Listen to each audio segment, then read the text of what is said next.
Tell me the one that hurts you the most. My mom. It's very hard to communicate with her, and it's very painful. And I usually do the term detach with love, but it's just hard to connect with her.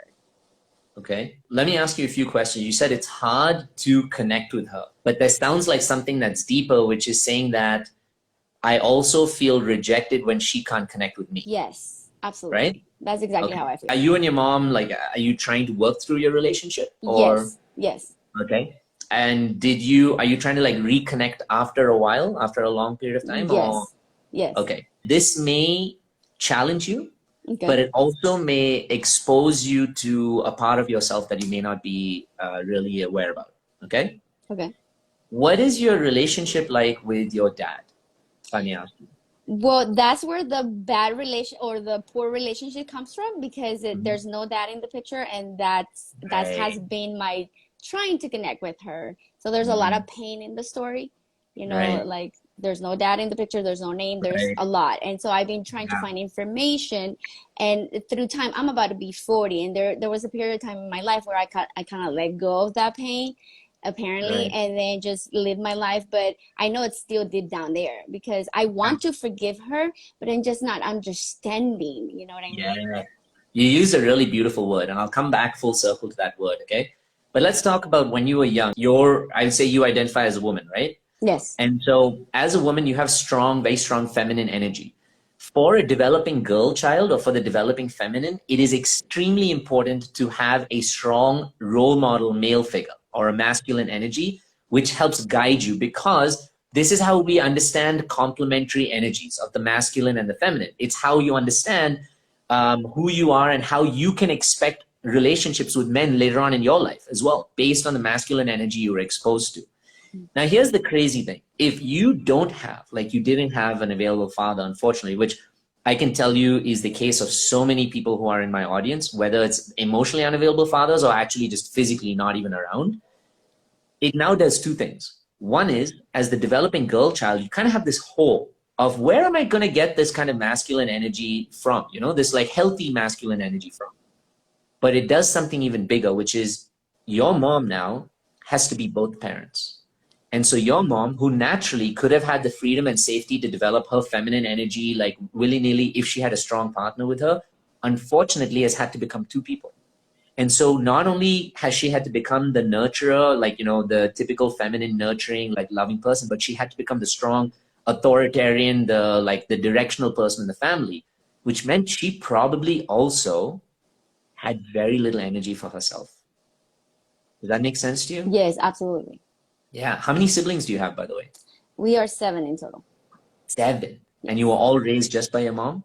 We are all different dads, and she separated from us, and then I reconnected again in my teens, and then she worked as a living nanny, which I barely see her, so I didn't see actually a lot of the protection either, or the nurturing, so it's a lot of lack of both sides. Exactly. That's what I was going to say, is that when the feminine energy doesn't have a healthy masculine energy to, in some ways, protect or support it and allow it to develop, it starts to become what we call a wounded feminine energy. And so what a wounded feminine energy can be is sometimes it can be victimized. It can also be a wounded step into the wounded masculine place of being very controlling, which I can assume your mom may have had to do because she had so many kids, right? She had to like try and control you guys. She didn't have the freedom to actually be a mother with you. What she had to be was a caretaker. Right. You understand the difference between those two? Now, let's move the focus point back on you. Now, you are this little, beautiful little being who all you want in your life is like love, nurturing. You just want someone to like hold you, because as a baby, you're born with that expectation. And that is a natural and healthy expectation. But the problem is we're not always born into a world that can meet that expectation, right? So now you're born into this world where you want that love and that care and that holding, but your mom is just not capable of giving that to you. So what do you think is the first thing you'll feel when as a baby you're coming like with big energy and love, and then you're met with a wall? What do you think you'll feel? Need.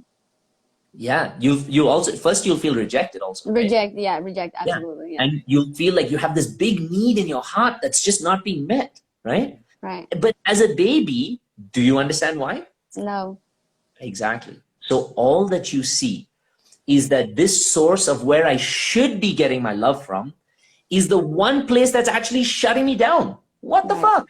In fact, you may see like teachers or other people's parents being nicer to you, and in your head you may think, why the fuck can't you be like them? Right?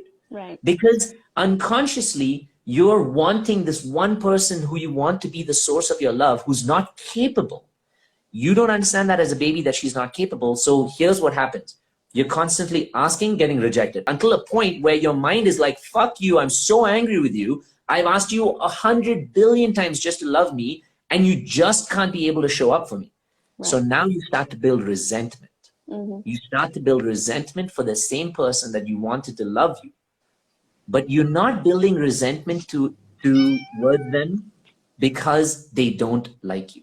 You're not building resentment towards them because they don't love you.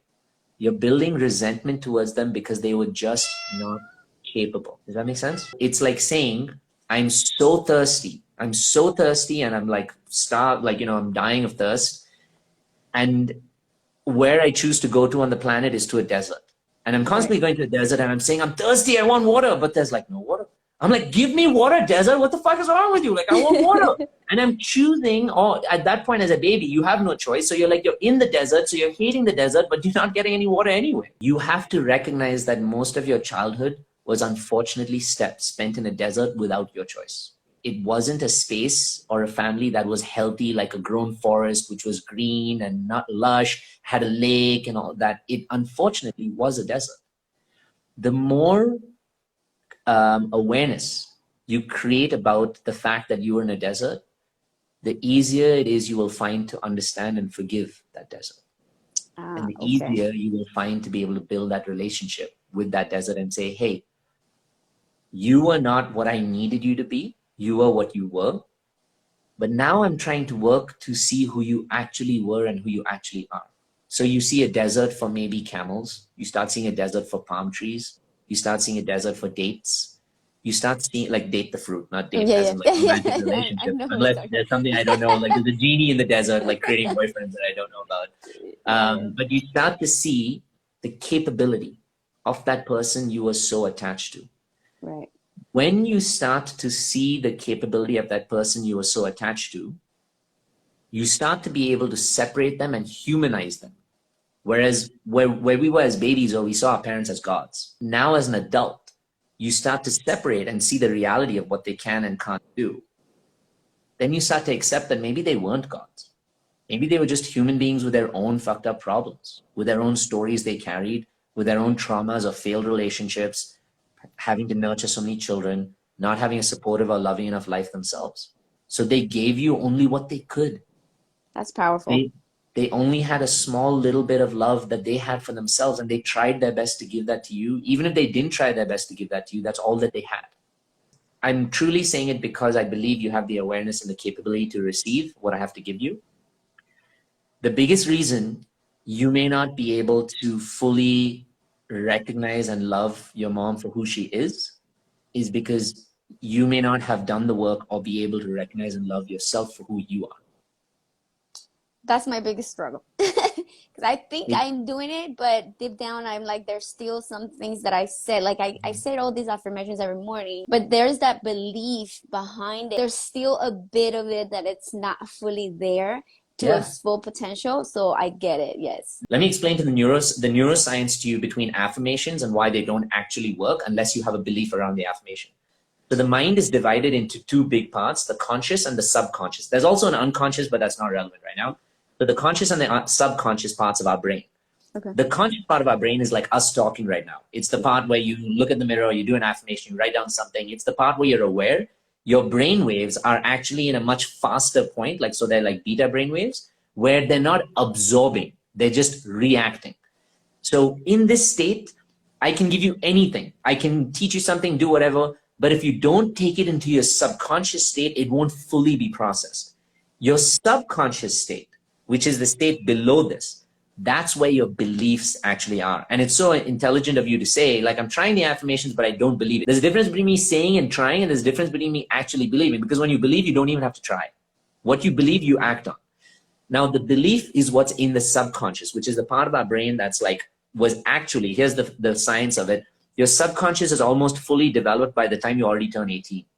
So all the beliefs you have of yourself are actually what you've already had from the ages of 0 to 18. And now as adults, we're just reproducing it in different ways. So to get to those beliefs, to change it, we have to dive deep into our subconscious to reprogram ourselves and say, and change those wounded beliefs from I'm not worthy, or like, I don't deserve enough, or I'm not capable, or I'm not beautiful enough. We have to change it to the positive. But here's the trickiest fucking part. Between the conscious mind and the subconscious mind is the ego. And the ego is the resistance. So the ego is that, the ego is like that tricky motherfucker who's like lying in there. And every time you're getting better, will boom, attract the same kind of partner all over again. So that why? So it can reproduce the same beliefs, and it can say, why do you want to change? Chill. Let's just think that we're fucked up for the rest of our lives. Let's do the same thing, have the same shitty boyfriends, not make money. Let's live like this, because then at least we're doing what we know. I'm going to tell you something also for all of you to listen to that's crazy. For someone who doesn't believe in safety, a safe relationship feels unsafe.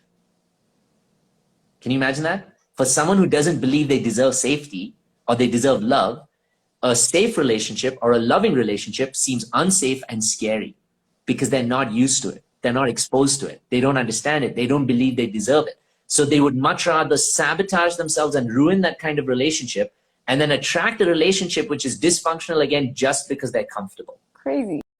Hey, and welcome to the Inner Yats YouTube page. If you like our content, make sure you click the like and the subscribe button so that you get more of these amazing videos that keep coming your way.